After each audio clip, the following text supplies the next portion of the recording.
Hey guys, we're now going to go through the myofascial release work using a lacrosse ball. I like to think of this as a replacement of the elbow for those that have had a deep tissue massage. So it's great to get into those areas that potentially the foam roller doesn't access as well, like underneath our feet, so our plantar fascia, and around our arch of our foot, which obviously cops a lot of load in football with the volume of running that's involved. It's great for getting into our anterior tibialis, which is the muscle along our shin bone, which is really important for the handling the volume of jogging and slow running that we can do, particularly for those big weeks where you might be doing anywhere between 20 to 40 Ks and some pros up to 50 Ks in pre-season. So we want to make sure we're releasing that, looking after the muscle tissue there. And of course the glutes as well, so piriformis, which is in the side of the hip. So I'll start with our underneath our foot. Grab a lacrosse ball, it should be firm, or a golf ball, and simply just place it underneath your foot. We're rolling, looking for those tight areas of the foot, up and down. Once you find a spot, you might crunch your toes and flex your toes up and down just to work on activating the muscles around that area. And I'm using my hands to press down, but apply a little bit more force. So fine, change up the angles like we did with all the foam roller work. Mix it up a little bit. Once you find a tight spot, spend some time there. You can do this for anywhere between 2 to 4 minutes. It's a really good thing to do in your recovery days, and you'll be surprised how tender it is underneath your feet. So we want to look after our feet, and that will help you for injury prevention, but also for change of direction, your balance, and for your high speed efforts as well. Healthy feet is really, really important. Next to the shin bone, the anterior tibialis. So right next to your shin, come down, and we're on all fours, and I'm just rolling right along the shin bone, up and down, placing a good amount of force into the ball.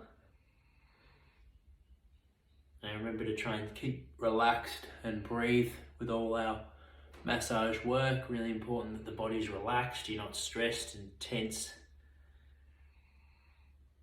I want to try and promote good recovery, both mentally and physically. So staying relaxed is important, and breathing can aid that. From next spot to hit is the piriformis, the glute here. Really good for those that have tight lower back, and also to help with your change of direction, that lateral movement in football. So you start side on, and then like you're doing a glute stretch, come over the top, and that just opens up the glutes and makes it a little bit easier to access that small muscle called the piriformis. You'll know when you're on the spot because it's usually quite tender. It's a stabilizer of our hip, and the pelvis. The hip is the biggest bone in the body, so it has a big role to play stabilizing that joint. Rolling up and down, so you're sort of oscillating up in circular motions and up and down. That's it, guys. Hopefully you found this recovery protocol effective, and reach out if you have any questions on the discussion forum. Now we're going to release the quads. The quads get a beating in football, so we want to make sure we're doing this quite regularly. We'll have the foam roller placed sideways with rolling starting towards the knee in a plank-like position. You might start with 2 legs on the roller. Roll firmly on the way up, easy on the way back down. Show your side on view.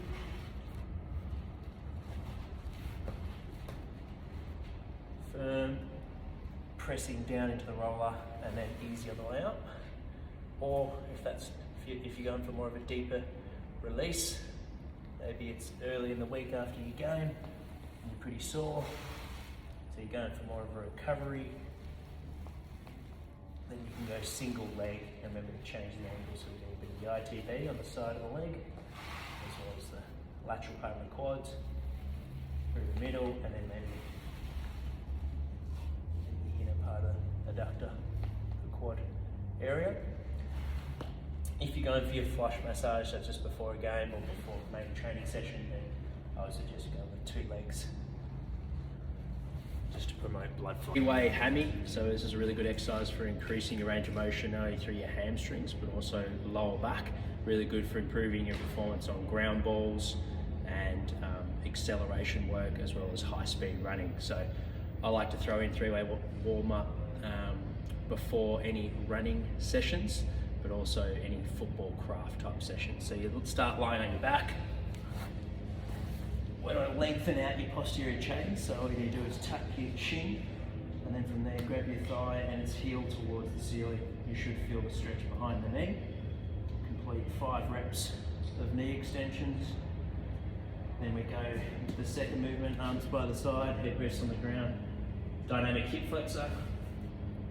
Heels slow to the ground, dynamic on the way up. 5 reps. And then finish the 3-way hammy with laterals to stretch out the back, side to side. Important to breathe in and out, don't hold on to your breath.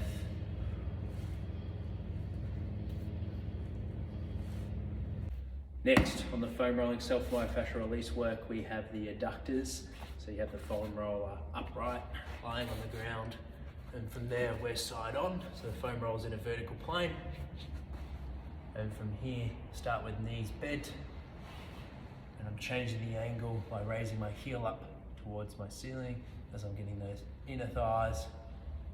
And then change the angle again as you reset towards the knee. Remember to push firmly towards your heart and then ease off away from the body. Once you've done a few and you found those gristly spots and you spent some time there, then try a few with straight leg just to change the different angles and just find some new spots that need some attention. So go for straight leg as well as bent knee adductor release work. Next we have our soft tissue work. Really important that we roll firmly towards our heart when we're working with muscles below the heart.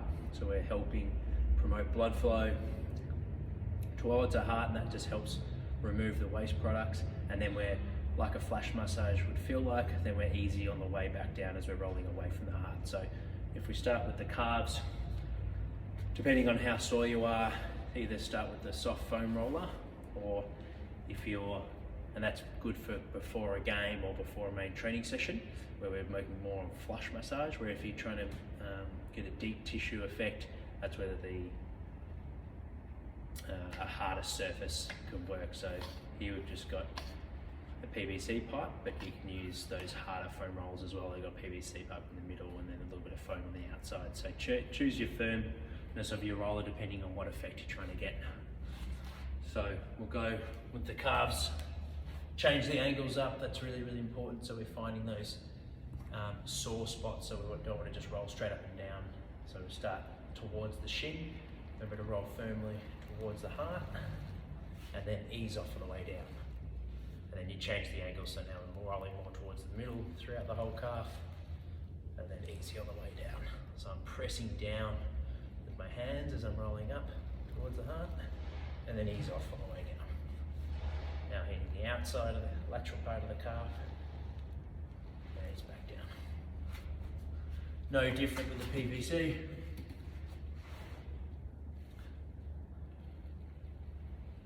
Inside, hit through the middle, and then out lateral side. Now we want to, if we're trying to release those tight spots, you want to spend a bit more time on those areas. Next we're working our lats. This is a muscle group that can cop a lot of load with all the contact wrestling work in football. So really important to look after this area. It's the biggest muscle in the upper body, runs from the shoulder all the way through to the hip. And when it's tight, it can cause havoc onto your shoulders as well as lower back issues as well. So really important area not only for maintaining body health, but also for your performance for things like being able to rotate well, pick things up off the ground, and get plenty of momentum with your upper body in sprinting, or for range of motion overhead, for overhead marks. So from here we've got the foam lacrosse ball, PVC pipe. If you're going for that more deep tissue effect, start just above the ribs and then I'm rolling towards my shoulder. It's quite side on. Change the angles, and you're equally putting pressure up and down as we're working above the heart. We're just rolling up and down, looking for those tighter spots. So today for me, that's just underneath the shoulder, so just spending a little bit more time pulsing up and down around that area. Able to change the angles as well. If you're going for more of a... Next we have the foam roller rotations, really good for increasing your range of motion through your middle back, your thoracic area, which will help you with on-field as you're running and you need to turn to get a handball receive, for things like lateral fend-offs, even marks where you need to quickly rotate and take the mark. So any rotational work through our upper body, this is a fantastic exercise. Also for those that have some lower back pain or really tight through their lower back, this can be a really good way to unglue that area. So you just simply place the roller down on the ground. We want to make sure we're targeting our upper back, which is usually a lot tighter than our lower back. So we're going to put our hips in a locked position by one foot going over the top, and that way we can isolate our upper back as our lower back's going to stay fixed. From there, bottom arm just acts like a pillow, resting up, and then I'm looking past my fingertips throughout the whole rotation. So as I'm reaching overhead, I'm looking up, and then I'm trying to get this top arm, the shoulder as close to the ground as I can, to open up that upper back, and then come around full circle. Usually you go for 5 to 10 reps each side. Breath is really important as we're trying to relax the body. Make sure that we're not stiff, so make sure that you're relaxed by breathing in and breathe out. Slow inhale and slow exhale helps relax the body and increase your range of motion. Next up we have our couch stretch. This is really good for improving your mobility through your hip, specifically improving your backswing and your kicking motion. So just like a golf swing, or for a cricketer a bat swing, the higher you can get that bat to raise, the more momentum you can potentially generate on the ball. It's no different with our kicking technique. So if you're really tight through your hip and you've only got this amount of range through your hip, then you're going to be able to generate so much force, where if you can get right back and extend out that hip more, then you've got more potential to generate more power. So you start with kneeling position. It's called a couch stretch because you can do it from your couch as you're watching TV. Kneeling, have to make sure you've got some padding underneath, and then you sit back. For some of you it's going to be too tight to stay relaxed. It's important that we're relaxed while we're doing our flexibility and mobility work. So if that's the case, and you've got the pain face on, to help you relax, and just go kneeling your forearms onto your front knee. We're going to hold this for anywhere between 30 and 90 seconds, whatever's bearable for you. It shouldn't be excruciating, but you should feel a deep stretch throughout the front of the hip.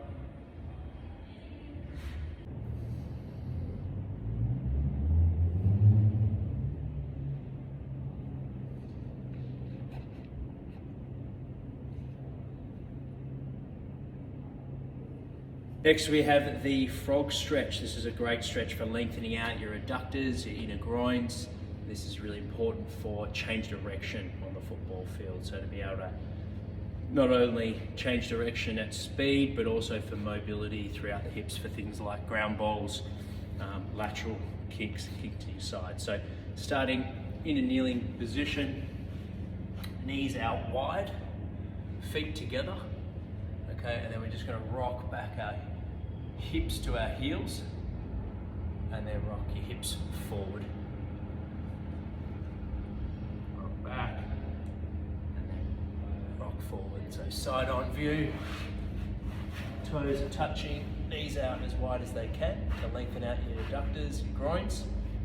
Sit back onto your heels, breathe in, and then breathe out as your hips come forward. This is great for pre-training. If you're working on post-training flexibility to lengthen out your groins, your adductors, then sit into the stretch for anywhere between 30 and 90 seconds. And then from there, as you start to relax and get comfortable in the stretch, you can deepen the stretch by having your toes pointed out. And that's where we hold